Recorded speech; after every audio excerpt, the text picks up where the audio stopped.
So when I created CrewAI as an open source project, we got a lot of traction on open source. We start to be like on trending in GitHub, and people would start to talk about it on Twitter. And then I would go into meetups and I would like stumble on people from Oracle, and they would say, oh, we're using actually CrewAI. And they're like, damn, what is happening? Agents is the word of the moment. Everyone's saying this, right? But we have been cooking this for over a year. AI agents will just give more opportunities, right? Well, you're seeing companies like in the hundreds deploying these AI agents. You see the companies that are doing the best are the ones that are actually kind of promoting their employees into managers of these agents. Like, we use agents for a lot. What are some of the use cases you're using at Crew internally? From the most simple things, for example, preparing for meetings, we have agents that automatically research the company, the person, anything that might be worth it. And then we have more complex ones. So every pull request right now is reviewed by an AI agent. Documentation, support tickets. So we're using for a lot of different aspects, from coding to sales to marketing to back office and everything along the way. What were they doing to generate 600 leads a day? Honestly, the way that I look in this market is, this is going to be a huge market. I mean, huge market. Like, AI agents is not going back into the bottom. And if anything, more and more companies are going to adopt that. All right, Joe, welcome to the podcast. Hey there. Thank you for having me, Omar. Very excited to be here, honestly. Thanks for coming on. I remember when we were talking before, you had mentioned there was a funny story with your name as it relates to AI agents. So honestly, we might as well start there. Yes. So this is what happens. Early in the day, like the CrewAI becoming a company was almost like organic. So when we started as an open source project, was very much an open source project. Like, was something that I needed because I built a few agents and I got so hooked up on them that I wanted to have more. But as like any other engineer out there, you don't want to write the same code over and over. So I was like, all right, how can I package this? But the problem is that it starts to get so much traction. And then I start to have all these companies like hit me up and say like, hey, we want to deploy this in production. So I had no like other option other than make this into a company. And the first thing that I needed was marketing. So I set up agents to do marketing and kind of like figuring out scheduling leads and calls. And I gave them permission to schedule things in my calendar. But I never blocked my lunchtime. So what I ended up with was like 2 weeks of craziness back to back to back to back to back. And because my name is not easy to pronounce for any non-Portuguese speaker, like 15-minute calls would spend like 5 minutes trying to pronounce my name. And like I couldn't cover enough. So I start to just say like, hey, my name is Joe, let's go to it, just to make those like extra minute or two, because I had the whole questionnaire to ask questions for these customers trying to get some feedback. So yeah, it was just frustrating spending like 2 or 3 minutes. And that's what I go by now. I go by Joe. That's hilarious. But also, hold up. How is it that you accidentally booked your calendar for 2 weeks of meetings? Like, what were the agents doing? So what the agents were doing is I initially did one set of agents that would create marketing content. So they would help me post on social networks, mostly LinkedIn. So I would still provide high-level ideas, but they could be like one-liners about something that I want to post about, or maybe like what I think is the actually golden nugget in there. And then what these agents would do is they would look at like what other people are talking about this topic, and they would look at my history, like resume. And I remember even writing down life experiences and creating embeddings out of that. So the agents would kind of like do rag over my life experiences to find different angles that would fit in what I'm trying to say. And that would generate a bunch of inbound. So at the beginning was like 10 leads a day, then 50, then 100, then 200, up to the point that it got to 600 leads a day. It was insane. So I needed to reach out to these people. So I built another set of agents that would basically enrich these leads, prioritize them, and then try to schedule a call for the ones that really matter. And that's when things went south. These agents like trying to schedule meetings and got a little crazy. Yeah, I still have like screenshots of it. I'm going to ask for those later. But also, like, what were they doing to generate 600 leads a day? Like, was it scraping LinkedIn, or was it posts, or what was it? No. That is inbound. That was crazy. I mean, 600 was later, like months, like during that period, it was kind of like 100, maybe like 200. But yeah, like things just starts to pick it up. Like right now, people like agents is the word of the moment. Everyone's saying this, right? But we have been cooking this for over a year. So we saw the thing kind of heating up throughout the way. And we saw this number of leads kind of heating up. But back then it was kind of like 100 a day. But the problem is we had a pipeline already, thousands of people, right? And these agents were basically kind of like trying to eat away that pipeline and schedule all these calls. So it was an interesting experience. That's interesting. And I'm guessing that, before you were the founder of CrewAI, you were also, I think you did a stint at Clearbit, where it looks like you had led a lot of the AI engineering efforts. One of the things, VCs talk about, you want to invest in second-time founders, or you want to invest in founders who come from or who have just done something incredible at their last role in the same market that they're going to start a company in. And so it sounds like that's essentially, something that, aligned with your kind of persona as a founder when you were going to build the initial product. How many of those leads came from your last role? Not that many, honestly. So I think, honestly, I had done other business in the past. None that there was one that was venture backed, but that was kind of like 2014. So 10 years ago. That was a long time ago, 9 years ago back then when I was doing CrewAI. And that was it. And I tried a bunch of different things. I tried hardware startups, and I promised myself never to do hardware startups again. It's so hard. It had so many extra layers of complexity. So, yes, everyone doing hardware startups out there, my feelings are with you. I'm thinking of you all. but if yeah, you're thinking about building a hardware company, don't. I mean, it's hard. It's very, let's say, it's very rewarding because you have something physical and there's something special about that. If you're a builder, if you're a creator, like you can't get that from software alone. But the thing is, taxes alone creates a major problem, and now the components, and then where you're gonna bring these components from, and then what the port they're gonna come through changes some of the taxes that you're gonna pay on them depending. So there's a lot of extra layers of complexity, at least on the global level that I was trying to run it. But Clearbit was amazing. I was in Clearbit for 5 years. I was leading their main enterprise product and now the AI project. When I joined, I think we were at a little under 10 million ARR. And that product went from 0 customers to kind of the major revenue driver from almost 5 times that. And it was an incredible experience. I got to meet a bunch of amazing people. Luckily, I'm glad to still work with some of them now at CrewAI, and that has been very exciting. But yes, when I left, one of the initial use cases that I thought is AI agents could definitely help with data enrichment. So that was very much top of mind for me. And did you go build an MVP before you started fundraising, or did you write a memo and send that out to investors? No, it was actually because I had some track with open source projects in the past. So I spent 10 years on the Ruby on Rails community, and I used to lead a big project called Active Rails Serializer that was part of Rails API. So I did a bunch of conference speaking and Rails conferences and Ruby conferences and all that. And so through that experience, when I created CrewAI as an open source project, we got a lot of traction on open source.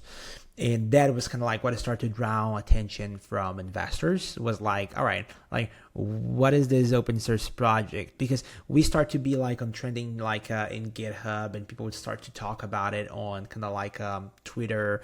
And then I would go into meetups, and I would stumble on people from Oracle, and they would say, "Oh, we're using actually CrewAI," and they're like, "Damn, what is happening?" So again, it was very organic and very rewarding. So I was fortunate enough to have VCs kind of reach out to me and have to kind of decide if I want to jump into this full time or not. But by then, it was a fully fledged open source project supporting kind of thousands of use cases. Got it. That makes sense. And you guys announced your $18 million Series A, I think 2 months ago now. Congratulations on that. What was your timeline for fundraising? I gotta say it was very fast. We ended up doing, we did a pre-seed. Then within I want to say two months, our investor called us out and you know what, we want to preempt your seed. We see the traction you started going with this, and it was around when we started working on the enterprise version. And then I thought about it, decided to make it, and we did it. That was great. And then we started a beta program on their same enterprise product, and then things starts to go crazy. And then basically other VC starts reaching out. It's like, you know what, I think you're ready to do an A. Like, I think that's going to be pretty good. It's going to allow you to scale a few things. And now that, there's a few different angles. Whenever you're thinking about raising a round, there's pros and cons, and you got to think about it. But we found a way that would be very strategical for us to do it and would prioritize some of the things that I think were super important for the company and still are. So we said, all right, let's do it. And I gotta say, it was a great decision. Since then, we're able to leverage not only the money, but a lot of kind of the connections that come with some of that, to its fullest. And yeah, it has been a transformative experience. I think going VC route with Crew was definitely the right decision. Awesome. That's good to hear. And then, you got some of the funding initially. What was the first thing that you did to go to market? Because it's also different, right, when you're building something open source than when you're trying to build a closed source, just straight up B2B SaaS tool or B2B enterprise tool. Yeah, I gotta say, this was one of the things early on with investors that they were concerned about, right? Because you have seen it's not an easy model. There are companies that have succeeded in this. If you look Mongo, for example, is a great use case. HashiCorp, but there are companies that have struggled with that, right? Docker was a company that has struggled with that, and there are many others that kind of have struggled with that in the past. So it's definitely something that's concerning, but I think in the end of the day, it's a lot about the founder, right? Even though that we have an open source project, I'm a very capitalist founder. I'm definitely building CrewAI to make sure that this makes a lot of money, and I think that this come across. So I think that it really kind of put them at ease a little bit. And the other thing as well is people look a lot of hey, it either gonna be closed source or open source, and I think it's more of a spectrum. So honestly, there's so many things. Why box yourself? You can do free tier. Free tier is pretty good. People can still use it. You need to make the code available. They get the opportunity to use in your product. So I think there's a lot of more leeway if you really think it through, and that has been working pretty well for us. Got it. And so where did your first 1,000 users come from? I gotta say, it was, I don't even know, because open source is so insane. There are so many people using from everywhere. I know that the first customer that we closed was Pakistan. Second one was Australia, and then things started, they crashed to take very a good road, and then it's where US blow up, and then a lot of Latin America in general as well. Europe as well, not as fast though, but Europe is moving, but not as fast as I would expect. But it is very global. So then those first few customers, how did they find out about your product? Was it Twitter? Was it open source communities or? Open source. Open source, I would say, is our biggest distribution channel right now. If you do it right, it can be such an unfair advantage. Again, it's kind of you got to tread carefully, right? A lot of the decisions that you do in open source are not two-way doors. And I think it adds an extra layer of trust to your building and relationship, right? Because now it's not only about the customers, about the users and the developers. They're getting invested on this as well. So it's almost a commitment that you have to the community, and you have to treat them seriously. If you don't, they won't treat you seriously as well. That makes sense. And how does someone go about kind of becoming part of the open source community? Let's say you have a developer, they just dropped out of school, they just finished school, and they know how to build stuff. They have an idea for something they want to build. How do you go from no one ever hearing about you before, GitHub's private, whatever the case is, to then actually becoming part of the community? I gotta say, I still remember back in the day, open source played such a huge role for me. And for me, it was all about projects that I was working. So the way that would work for me is I was working on the project, either myself or for a customer or something. And I would need to do something with a library, and that library didn't have the feature, or was missing something. So what I would do is I would go around and try to implement it. And in the process of doing so, it's amazing, because if you think about it, you get the most amazing people out there to review your code. I still remember I became great friends with, for example, Steve Klebnik, that built most of Rust at Mozilla, and it was because of open source. And I got the guy to kind of review my code and give me feedback and say where I was doing things completely wrong. And I don't know if I would have other chances to work with the guy. And then if you do it right, and again, it's not necessarily for everyone, but if you do it right and you engage on open source, that opened up there's doors. For me, that was a lot of conference speaking, so that really helped me with that. And then conference speaking plus open source opened doors to jobs, even better jobs than what I had.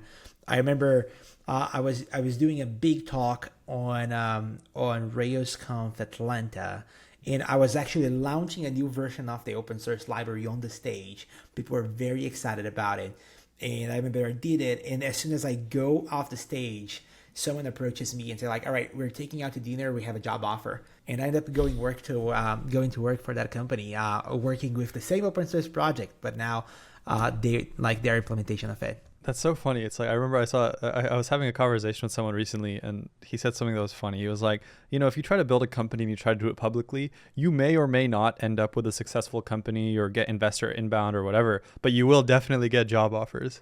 And I feel like right now, especially in a market where, I have friends who are trying to get jobs and they're kind of struggling right now. I've been telling people just go take the time off, take 2 or 3 months and just build something and be very loud about it online. Best case scenario, you end up starting a company. Worst case scenario, you end up with a job. So it's like a win-win. Yeah. Exactly. I think honestly, like again, I want to be respectful about like everyone's that is going through tough moments right now. It's kind of like a weird economic stage because we're coming out of COVID. There was a bunch of layoffs. There was a clear culture shift on kind of like people like everyone kind of like does everything, right? Like there's just like fewer companies that have like pre-management roles. So everyone's kind of like to basically have less people and trying to do more with that. But that said, it's also a very exciting moment, right? Like if you think about it, like the whole thing that is happening with AI, like took us 20 years to see this from the .com to now. So it might as well take another at least 20 years for us to see another wave like this. So that creates a lot of opportunities that people can leverage for sure. And speaking of opportunities and hiring, right? Like there's a thing of like building AI agents today feels like building SaaS or like building software products like 10, 15 years ago, because software essentially went and made tasks easier to complete. Whereas now if you build AI agents, they essentially do most of the task for you, or they can do the entire task for you depending on, the parameters of the task. And so you guys are very interestingly positioned because you're basically building the picks and shovels so that instead of people going and like you did, building out these agents themselves, they can kind of build them on top of your platform. I think it's interesting. I was talking to someone about it and even made a tweet about it. It's like when software start to charge recurringly as a service, people start to say SaaS, right? Software being charged as a service. And now you still have SaaS, but it's kind of the opposite. You have things that used to be services now being served as software. So what would you hire someone to do, for example, or research? You have like AI agents do for you. So it's still SaaS, but now service as a software, I guess. So we flip it around. That's funny. And it's like, some people say that AI agents are going to get rid of people's jobs and they're the worst thing in the world and we need to stop them. Whereas it sounds like a more measured kind of take is that AI agents will just will give more opportunities, right? Because suddenly you can get someone 8/10 of the way there and they just need to be like a human in the loop, to be able to kind of help kind of complete these tasks. Where do you fall on that spectrum? I mean, I gotta say, like, we are seeing companies like in the hundreds deploying these AI agents. Like, honestly, on the enterprise, we have like many hundreds of customers by now. And you see the companies that are doing the best are the ones that are actually kind of promoting their employees into managers of these agents. So it's almost like, hey, you're still responsible for packing it up. You're still responsible for kind of like presenting it to make sure that it's valid. Like you're still doing it. It's just like another tool on your tool set. And even us at Crew, we're definitely over indexing on agents. Like we use agents for a lot. We do a lot of dog fooding ourselves, and I can tell you it's not like we're spending like any less money because of that. If anything, it's just make us a little more excited about all the other areas of the business that we can invest more now because of it. Okay, so then let's talk about that. What are some of the use cases you're using at Crew internally? From the most simple things, for example, preparing for meetings, automatically when we're about to get into a meeting, because we still have a lot of crazy schedules with meetings, we have agents that automatically research the company, the person, different angles, news, anything that might be worth it, and even create ideas of potential kind of like use cases that they should be using agents for and all of that. So we jump into those meetings kind of like being instant experts on the other person. So we can start saying like, hey, Omar, it's amazing that you opened a new factory in Frankfurt.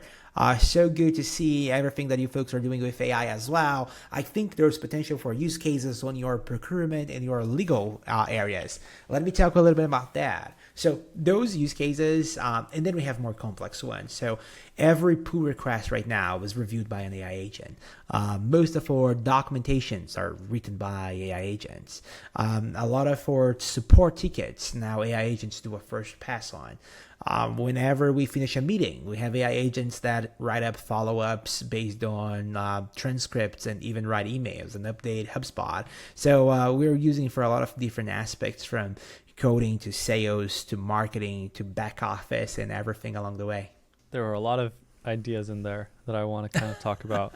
I guess the first one, we can start simple, right? Which is, let's say I'm doing this podcast, and right now the flow is, it's very simple, right? I've done enough of these to where I can kind of jump on. I'm mostly interviewing people I know now, or I'm friends with, or have followed online. So I don't have to do that much research, right? Just a few questions that I write down beforehand.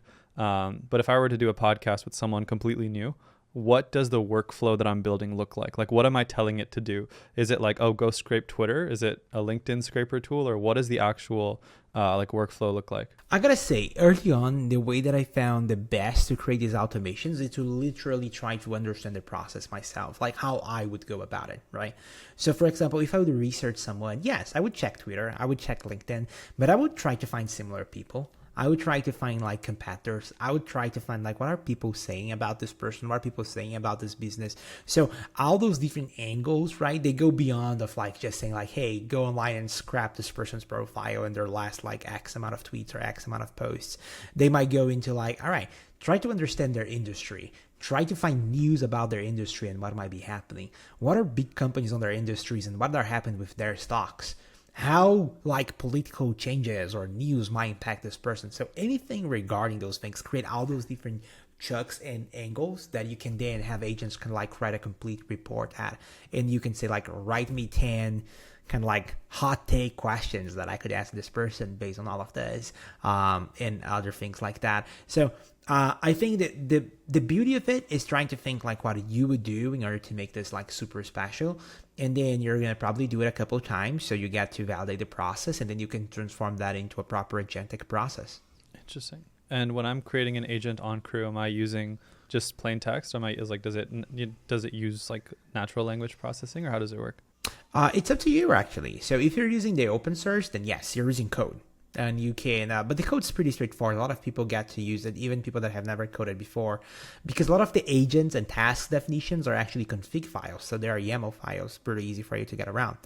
But if you want to build completely with no code, you can go into our enterprise platform that we do have a free account. And in there we have a studio feature. So you can chat your way into an automation as you explain what you're trying to do, and it will automatically select tools for you, will automatically create agents, automatically create tasks, and give you the ability to change them along the way. But then you can download it as code, or you can deploy it right away and turn that into an API.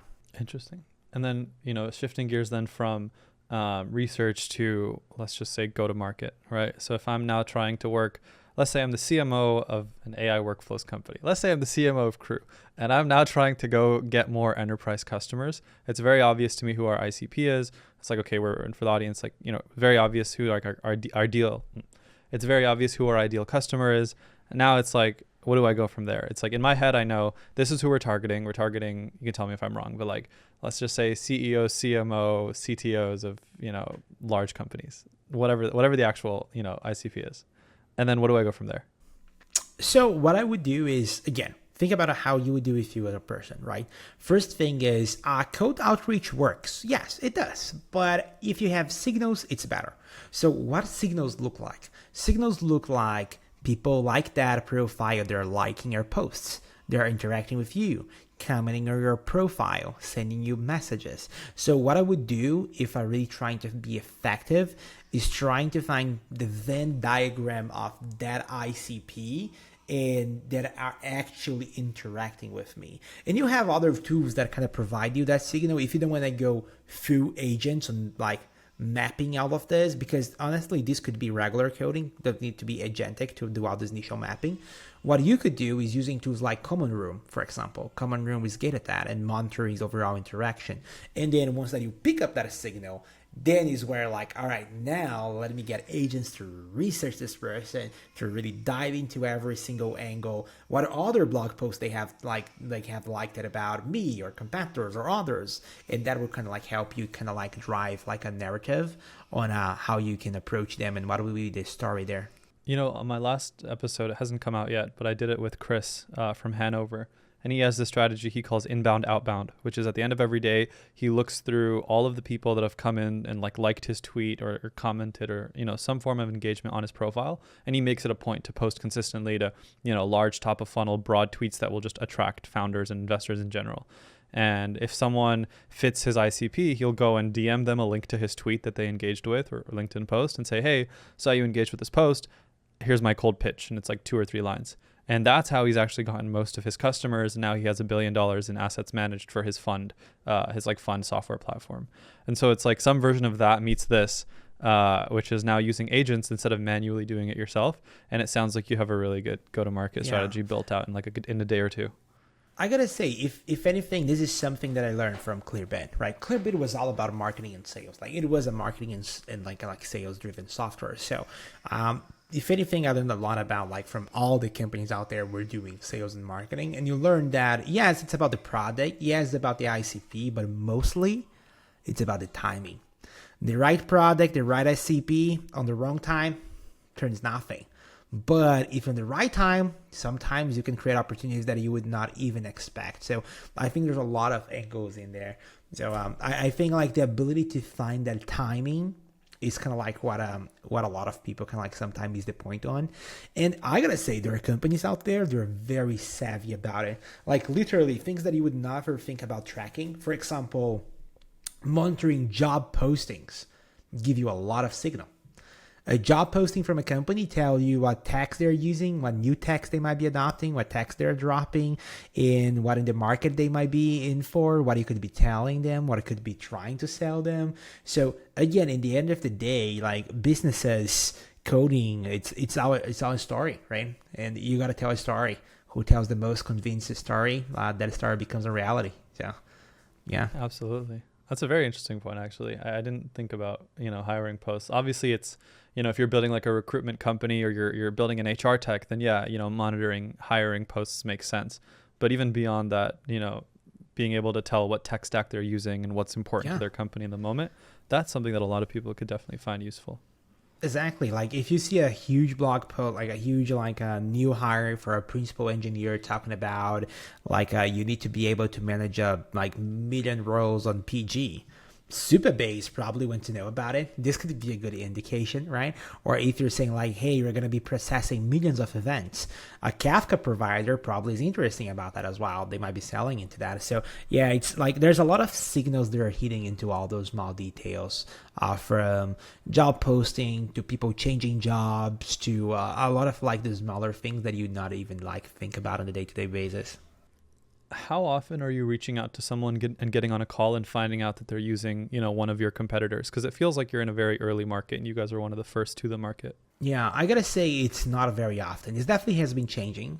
It was not very often, and depending a lot of the geo as well. So if it's Australia or Europe or Latin America or US, it changes the distribution a little bit. But the market is definitely. I mean, honestly, the way that I look in this market is this is gonna be a huge market. I mean, huge market. AI agents is not going back into the bottom, and if anything, more and more companies are going to adopt that. So, if we believe that to be true, there is a consequence to that. No one's going to let Crew just take it all. So, all these other companies, they're going to be building from this, and we're talking about everyone, not only startups. We're talking about all the big boys as well. They're going to be joining this market and trying their stabs on it. So, we're going to have competition for sure. I believe the market's big enough. There's not going to be one player that wins it all. That said, there's going to be one player that wins big. And I guess for most of people now, if you ask them, they would say that we are the ones that are better settled for doing that. So we better execute. Awesome. I'm going to ask you that question I ask everyone when we're kind of at the end of the podcast, which is, if we were to do this podcast again in a year, what would you have want to accomplish by then to consider the past year a success? Next year, well, I gotta say, I think 2025, a lot of people are saying this, is the year of AI agents. I would love to see how much of that we're gonna capture. So I think for me next year will be like if we capture a good chunk of that market, I think that would be a great success. I think we're positioned to doing so. I think we're capturing very well. But once that thing starts to really heat up this year, and I think like who scales the better is gonna probably be the one that is gonna win most of it. I'm very curious to see how that's gonna play out. Love to hear it. Awesome. Thanks for coming on. No worries. Thank you for having me. And yeah, thanks to see you all that are watching. Thank you for hearing me. Catch you online.